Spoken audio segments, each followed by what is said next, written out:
আর কি বন্যায় বেরিয়েছিল, সেলফি তুলছিল, আর তিনজনই তলিয়ে যাচ্ছিল। দুজনকে উদ্ধার করতে পারা গেছে আর একজনকে উদ্ধার করতে পারা যায়নি। সেই মেয়েটি আর কি মারা গেছে। লাইফে আমাদের ছোট ছোট জিনিস অনেক বড় শিক্ষা দেওয়া যায়। এই ছোট একটা তাঁবু, মানে তাঁবু বলতে কি, চারটে বাঁশ দিয়ে আর ওপরে তিরপল ছেড়ে দিয়েছি, এই জিনিসটা আমাদের যে কত উপকার দিয়েছে।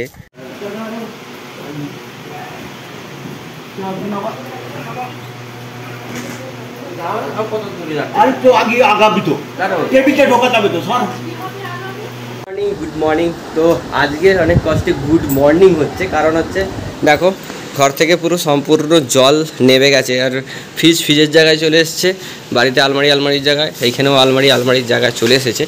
জল এইখানে এখনও আছে, এই যে উঠানে এখনও জল আছে, বাপি জল দিয়ে সব ধুচ্ছে। এই যে উঠানে মনসা মন্দিরটা পুরো ডুবে গেছিলো, মোটামুটি জেগে গেছে আর কি। ঠিক আছে, জল এইখানে আছে, মানে জল কমছে, এরকম একটা ব্যাপার। জল ভালো পরিমাণে জল কমছে।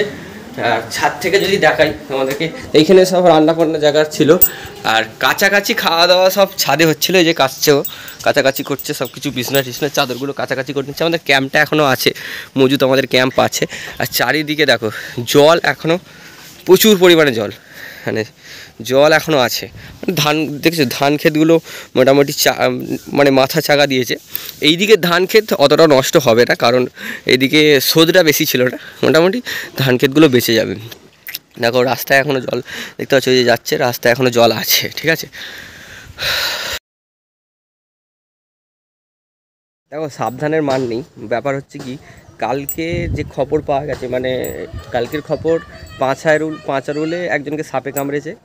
উত্তরেশ্বর সুবলচাকের একটি মেয়ে, মানে তিনটে মেয়ে আর কি বন্যায় বেরিয়েছিল, সেলফি তুলছিল, আর তিনজনই তলিয়ে যাচ্ছিল।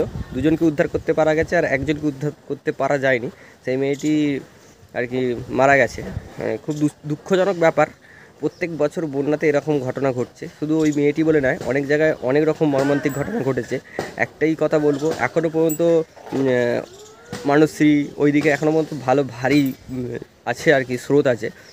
অর্থাৎ স্রোতের মুখে না গিয়ে যতটা নিজেকে রক্ষা করা যায় দূরে থাকো স্রোতের থেকে, কারণ একটা ছবি, একটা ভিডিওর জন্য নিজের প্রাণটা চলে যাবে, এটা তো ঠিক না। অবশ্যই সুরক্ষাভাবে থাকো, সাবধানে থাকো। আর মোটামুটি আমাদের যেখানে আপডেট, প্রচণ্ড হারে যেমন পরিমাণে জল এসছিলো সেরকম পরিমাণে দ্রুত গতিতে জল কমেছে।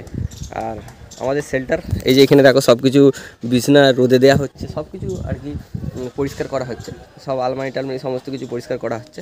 আর সব থেকে খুশির খবর লাগছে কীরকম জানো, ধান ক্ষেতগুলো মাথা চাকা দিচ্ছে। মানে ব্যাপারটা কি জানো তো, এখানটা পুরোটা সবুজ হয়ে গেছিলো, আর সব বন্যার জলে সে ঘোলাটে টাইপের হয়ে গেছে, তো মানে একটু খারাপ লাগছিলো।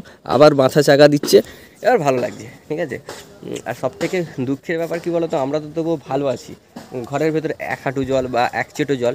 অনেক জায়গায় কি হচ্ছে, মানে পুরো একতলা বালি ডুবে গেছে, মানে খাবার কিছুই নেই। তারা সেই জায়গা থেকে, এমন মানুষ আছে সেই জায়গা থেকে আটকে গেছে, বেরোতে পারছে না, এরকম ব্যাপার আছে। ঠিক আছে, অর্থাৎ যে যতটা পারো সামর্থ্য অনুযায়ী তাদেরকে সাপোর্ট করো, তাদেরকে দেখো এবং তাদেরকে সাহায্য করো। হ্যাঁ, ত্রাণ তো যাচ্ছে তাদের কাছে, ত্রাণ পৌঁছাচ্ছে, যাদের কাছে পৌঁছাচ্ছে না তাদের কাছে তোমরা চেষ্টা করে পৌঁছে দাও। লাইফে আমাদের ছোট ছোট জিনিস অনেক বড় শিক্ষা দেওয়া যায়। এই ছোট একটা তাঁবু, মানে তাঁবু বলতে কি, চারটে বাঁশ দিয়ে আর ওপরে তিরপল ছেড়ে দিয়েছি, এই জিনিসটা আমাদের যে কত উপকার দিয়েছে এর থেকে আমরা বেশি জানি না। কিন্তু যখন আমাদের কাছে বড় ঘর, বড় বাড়ি থাকে, তখন এর মর্ম আমরা বুঝি না। কিন্তু যখন সেই ঘরটা জলে ডুবে গেল, তারপরেই আমরা বুঝতে পারলাম যে ঘরটার কি মর্ম। আর এইটাই তখন আমাদের কাছে অনেকটা দামি হয়ে উঠেছিল। তেমনই কিছু মানুষ এমন আছে, যেমন ধরো পাঁশকুড়ার দিকে অনেক জায়গার মানুষ, আমাদের পাঁশকুড়া যেতে হবে না, আমাদের এদিকে ঘোলা, এদিকে কী বলে এটা জায়গাটা, কুর্চি, হ্যাঁ, এই সব জায়গার মানুষরা না এমন পরিমাণে, এমন পরিস্থিতি আছে, অভিরামপুর এমন পরিস্থিতিতে আছে, মানে গরুগুলোকে দেখলে তোমরা ভাববে যে হ্যাঁ, গরুগুলো থাকার জায়গা নেই, খাওয়ার কিছু নেই, মানে এমন পরিস্থিতিতে আছে। এই বন্যা অনেককে মানে এমন হচ্ছে, অনেক পরিস্থিতি, মানে এমন আনন্দের ব্যাপার, আবার অনেকে আছে খুব দুঃখ, খুব কষ্টে আছে, এরকম একটা ব্যাপার। মোটামুটি যতটা পরিমাণে জল এসেছিলো ততটা পরিমাণে জল কমছে, আর খুব ভালো খবর। আর বিভিন্ন জায়গার আপডেট আমি পরের ভিডিওতে নিয়ে আসছি, যেমন পাঁচরুল, ধরো ওইদিকে ক্যাংরাইয়ের দিকে যাবো, ক্যাংরাইয়ের দিকে এখনও পর্যন্ত আপডেট দিই কী খবর জানি না, ওই দিকের আপডেট দেবো। উদয়নপুরটা একবার যাওয়ার চেষ্টা করবো, উদয়নপুরে কোথায় কী হয়ে আছে সেখানের আপডেট দেবো। অবশ্যই তোমরা শেয়ার করো, সাবস্ক্রাইব করো, লাইক করো, কমেন্ট করতে একদম ভুলো না, কোথায় কী পরিস্থিতি হয়ে আছে সেটা কমেন্ট করে জানাও।